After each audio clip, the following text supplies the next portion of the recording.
Welcome to tonight's Terror, where you can expect original scary stories. Nothing here is written or narrated by AI. If you enjoy the content, consider subscribing to the channel and sharing your thoughts in the comments. Thanks for visiting, and enjoy the story. When I think about winter, I think of a frozen lake. Standing on an iced-over body of water is a unique experience. Everyone should try it at least once. The quiet and isolation are hard to match anyplace else. When you stop walking and the crunch of the snow fades, you can almost hear the silence rushing in to insulate you. And if you wait long enough, you'll hear the ice shifting as the day warms. The sound is otherworldly. Look it up if you've never heard it. There are a few different varieties of vocal protests from the ice when it moves. One is a booming bass note that careens around the lake under the ice. The other is a high-pitched science fiction laser sound that chirps up from below. The first time you hear it, you might think there's a whale below the ice. No matter how many times it happens, it evokes a primal reaction for at least a second. Something primitive deep inside you, saying, you shouldn't be here. Any ice fisherman learns to bat these alarm bells aside and get on with it. But there was one time I should have listened. Our group of 4 friends rented a cabin on a different lake every winter. We'd grown up in the same area, but by middle age we all lived in different cities and states. When late February arrived, there'd be a weekend circled on the calendar for ice fishing. As the winters had grown warmer in the last few years, we'd booked houses farther and farther north to increase our chances of safe ice. The years that the lake didn't freeze over, we'd still get together, but could only drink beer and play board games inside. About 4 years ago, we convened at our most remote and northern lake yet. The weather forecast and ice fishing forums online essentially guaranteed us at least 14 inches of safe ice. For the uninitiated, you can walk and fish safely on 3 inches of ice. You can drive a snowmobile on 6, and you can drive a pickup truck on 12. We always moved on foot and pulled sleds. We'd be set. We all arrived within a few hours of one another. After the usual greetings and chat, we unloaded our respective cars and surveyed the house. It was aesthetically unremarkable, but would serve our purposes perfectly. There was a section of tiled floor beside the back door where we'd tromp in from the lake each evening, which was ideal for drying our fishing gear and boots. The extra fridge in the garage was a bonus, as we'd brought enough beer for a group twice our size, but that we knew would somehow be gone by Sunday. There was only about an hour of sunlight left, so hiking out onto the lake with all our gear to put up the collapsible shelter was a waste of time. Nonetheless, we were excited to get a lay of the land. Or lake, I guess. Let's at least see what the lake access looks like behind the house, guys, Pete suggested. He was easily the most impatient and headstrong among us. Coincidentally, this seemed to lead to him being the most successful fisherman most years.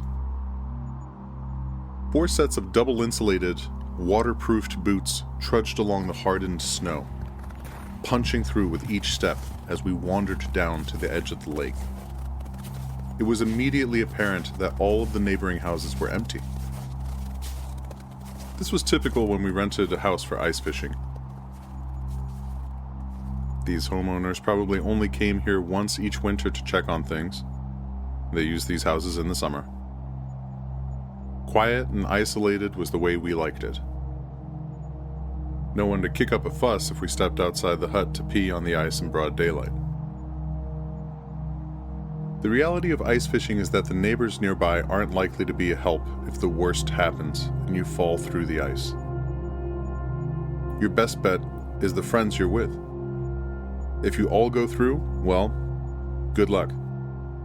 No one will hear, and no one is coming. Luckily for us, we had virtually nothing to worry about with 14 inches of ice. The bigger concern would be cutting through it to drop lines and fish.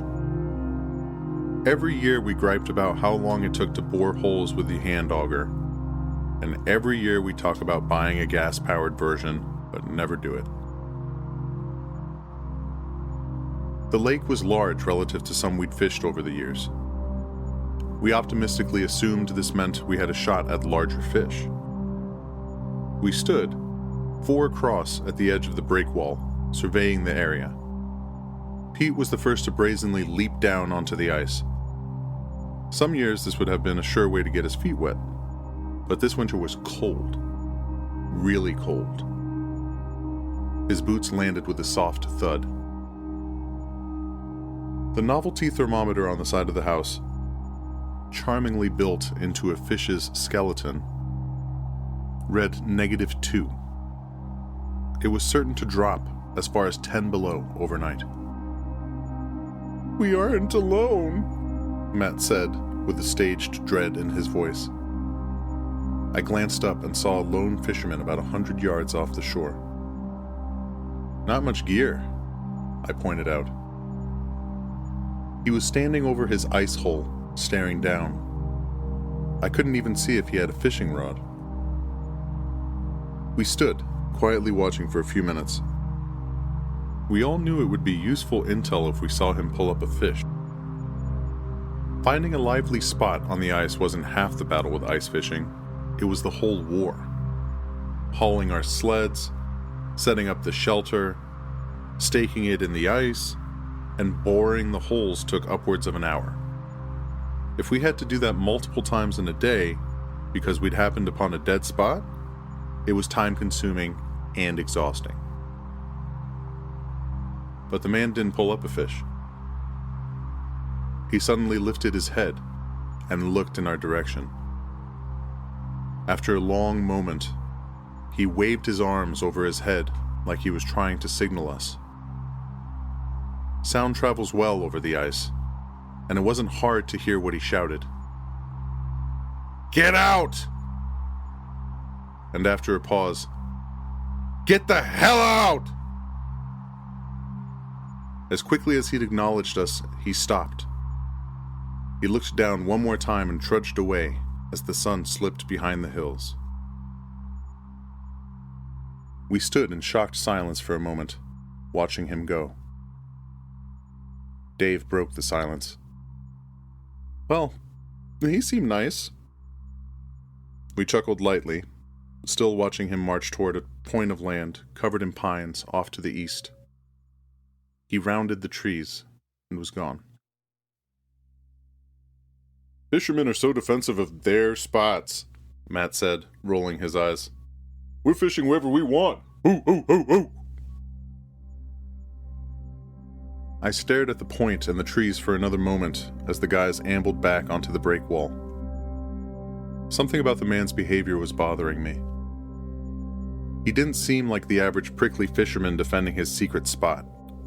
We'd encountered plenty of those over the years. They were all the same. Lonely, fishing obsessed, assholes. This guy was just, well, weird. I couldn't say for sure what he wanted from us, and that bugged me. We passed the night as we always did on these trips: beer, music, and snacks. We joked about the local community lore on the lake.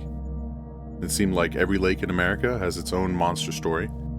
Some are pretty well known, like Champ, the underwater dragon of Lake Champlain. But even the smaller lakes have one. The house had a few books on the coffee table, with corny covers that screamed, self-published. One was all about local pseudo-history and tall tales. Apparently this lake was home to a massive serpent called Shep. Dave put a leg up on the coffee table's edge, held the book at arm's length, and read dramatically, "Locals know him as Nessie's American cousin, Shep, and he's longer than a freight train, and twice as ornery. His scales shimmer, like 1,000 disco balls under the moonlight, and his eyes glow redder than a bullfrog in love. His name comes from the story of the beast leaping from the water and dragging a fisherman's German shepherd clean off the dinghy as the owner slept in the sun. Who the hell's telling that story if the fisherman was asleep? I quipped. If the story's scaring you, just say so. You can't poke holes in a bona fide historical account, Pete lectured, keeping up the act. Sorry, you're right. Shep is out there, I said gravely. Before Matt could read any more, Pete's phone chirped brightly from the kitchen counter. Pete studied the number and announced, "It's the owner." He picked up the call and put it on speaker. We all cut out the joking around. We had maintained a good Airbnb rating for years, and were always careful to leave the owners with a good impression. After a friendly back and forth about the thermostat and instructions on what to do with the trash, the homeowner surprised us by saying, "So you're really going out on the ice, huh?" His tone was suddenly flat. Pete pulled a confused face and responded, "Sure, it's why we came up here. Why?" There was a long, pregnant pause. We could even hear the guys breathing for a moment on the other end. Pete was about to repeat himself when the owner said, "Oh, it's just real cold this weekend is all. Stay safe." With that, he abruptly disconnected the call without saying goodbye. We all exchanged incredulous looks and then burst into laughter. "These small towns, man, I don't know," scoffed Dave. As the guys exchanged theories on the private life of our host based on the phone call and the decor choices around the house, I grew quiet. I didn't want to admit it, even to myself. But when the guy on the phone had asked, "You're really going out there on the ice?" the strange man on the lake had flashed in my mind. The grim face, the frantic movements, the edge of warning in his voice. I did not share my misgivings with the group. As we got older, we adopted a more reasonable approach to sleep. We couldn't drink until 2 a.m. and then sit in an ice hut the next morning like we were 20 anymore. We wanted to be on the ice by 7, so we were all making our way to our rooms by 10 p.m. As I lay in bed, I listened to the wind pick up and begin to howl as it carved away snowdrifts and bent the frozen trees outside. I could picture the surface of the lake swirling with miniature tornadoes and rearranging the topography of snow. We won't find that guy's ice hole now anyway, I thought, secretly pleased to know we wouldn't violate whatever it was he was trying to ward us off from. It didn't take long for me to fall asleep. I was exhausted from the drive and the beers I'd drank with dinner. As we slept, the snow began to fall, silently blanketing our cars and erasing our tracks on the lawn. For the first time ever, we met our goal of leaving the house on time. We'd eaten a hearty breakfast of Pop-Tarts and stiff Bloody Marys as we got our gear. Suiting up was quite the process, and after a disastrous first outing more than a decade prior, we understood the importance of real ice fishing gear. Heavy boots, durable, waterproof bibs, a fur-lined hat, and extra gloves. We stepped out into the bitter cold and trudged single file with loaded sleds behind us. The new snow made it slow going. The sleds sunk into the newly fallen snow instead of cruising along on top of the old, hardened stuff. We were huffing and puffing by the time we reached the break wall. As Matt and I handed the gear down to Dave and Pete, I noticed something. There was a large snowdrift around the spot we'd been standing yesterday as we watched the fishermen. "Was that there yesterday?" I asked. "No," Matt answered, "but the wind moved everything around last night." When the sleds were reloaded, We headed out toward the center of the lake. We paused beside the odd snowdrift, and I gave it a curious kick. My boot hit solid ice. We exchanged bemused expressions. Without speaking, we knelt down and brushed snow from the mound. We quickly saw that it wasn't a snowdrift. It was jagged ice. The lake's surface appeared to have broken, and the broken ice was thrust upward before refreezing in the night. Did someone go through here? A snowmobile? Dave ventured. That seems really unlikely. The ice is so thick, Pete answered. I just stared. In the snow and wind and cold, I knew we wouldn't be solving this mystery, but I had my own wild theory. The ice was fractured and formed a jagged heap. If someone had fallen through, there'd be a depression, if anything. I thought it looked like something had breached the ice from beneath. Processing the impossibility of that, I just shook my head. Super weird, Matt said with a tone of finality. We turned and carried on toward the deeper region of the lake. Dave had pinpointed what looked like a promising spot west of our house, where the lake depth dropped off significantly. If we positioned our hut correctly, we might have a chance at panfish and some bigger stuff. After a quarter of an hour, we were satisfied with the spot and began to unload the gear and erect the ice hut. All four of us were old hands with this routine by now. Because the wind wasn't blowing, it wasn't even unpleasant work. Within the hour, we were inside the hut with the propane heater ticking warmly in the corner.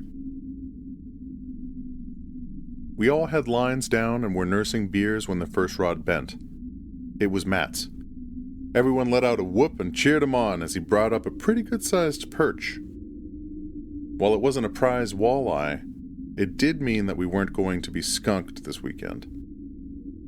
There had been years when hours and hours on the ice had yielded zero fish. There was always collective relief the first time someone hit something. "Whack 'em and stack 'em, baby!" Matt shouted, a well-worn victory refrain in our little crew.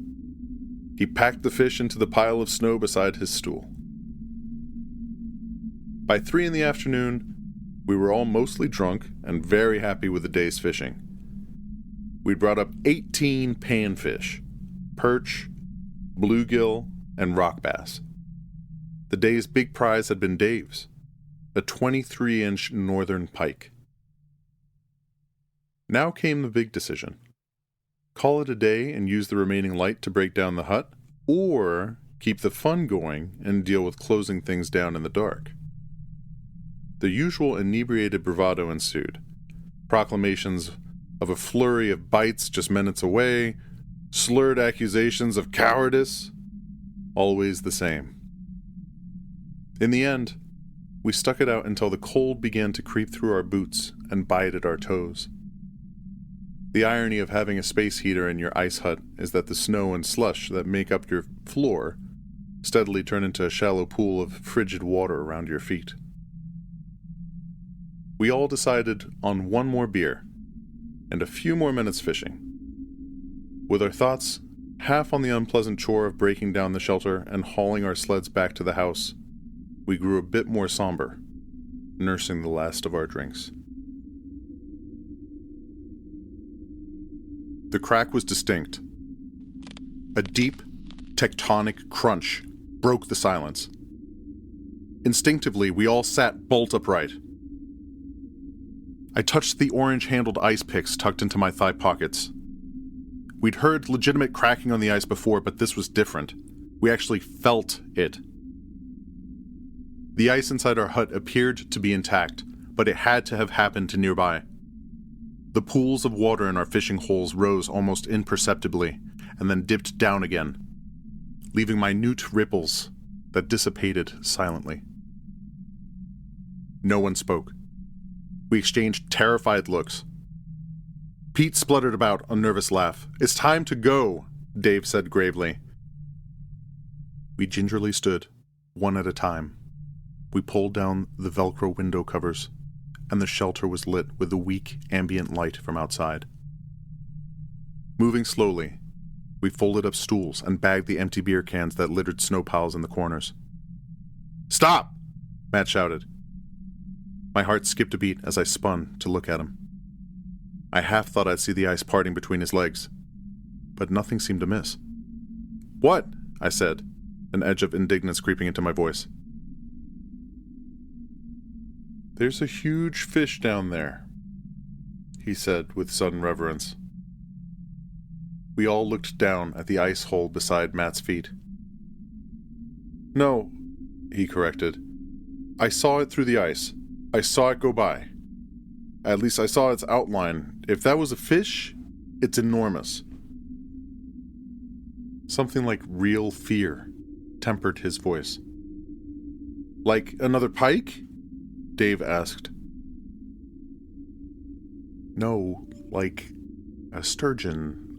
I don't know, bigger," Matt said, barely more than whispering. His eyes were stretched wide open, staring down at the ice. "That seems unlikely," Pete retorted. "They stay really deep." We didn't have to debate. In a flash, a dark shadow more like 10 feet long cruised below our ice hut. If it didn't change directions like a fish, I would have assumed it was a downed tree floating by. But it did. The thing whipped and snapped its tail furiously, almost like it was already on a hook. We all held our breath as the fish moved out of sight beyond the boundary of our shelter. I looked at Matt and asked, "Do you want this fish?" He glanced up as if waking up from a dream. "Huh?" I'd had enough. I unzipped the door and stepped out into the ripping wind. I didn't take another step. Dead ahead of me stood the man we'd seen on the ice the day before. He was a good ways off. I don't think he spoke, but if he had, the wind would have consumed the sound. He met my gaze and shook his head solemnly. "Guys," I shouted in a shaking voice, "something is wrong here. We need to get off the ice." I pulled my gaze from the glowering man and pushed my head back through the open shelter door. The guys were still looking at the ice beneath them. "That guy is back. We need to get off the ice," I said again. This time, my panicked tone seemed to shake them loose from their trance. They each began gathering their things. "I'm okay with leaving the gear for tomorrow. Let's go now." There wasn't going to be an argument on this point because at that moment several things happened at once. The first thing was a voice from outside. It cut through the wind with supernatural power and bellowed a strange, vicious taunt. "Too late! Ipaluvik! Ipaluvik!" it roared. Before we could react, or even comprehend what was happening, a dark, hulking mass surged up from the dark below the ice. With impossible speed, it slammed into the ice beneath us. The ground broke with a deafening crash. Two immense slabs of ice split apart, tilting and pitching violently. The jagged edges of the fractured plates gaped like the mouth of some monstrous grin before slamming back together with a bone-rattling collision. Between the grinding flows, dark, frigid water churned and bubbled its way upward, spilling into the widening crevices. We were all on our backs now, splashing in the frigid water and scrambling to keep away from the crushing jaws of ice in the center of the shelter.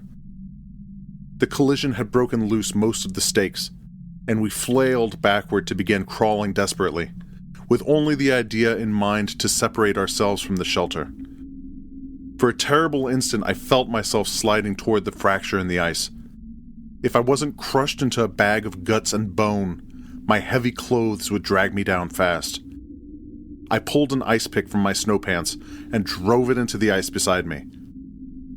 With it firmly wedged, I'd dragged myself forward and scrambled away. The last thing I saw in that shelter was Pete, on the other side of the break, pushing himself backward like a crab, his boots kicking wildly at the slick ice floor. He'd reached the edge of the shelter, but I didn't see whether he'd gotten out. I emerged from the sagging shelter on my hands and knees, coughing and spitting ice water. Disoriented, I stood and staggered away with little thought to where I was going.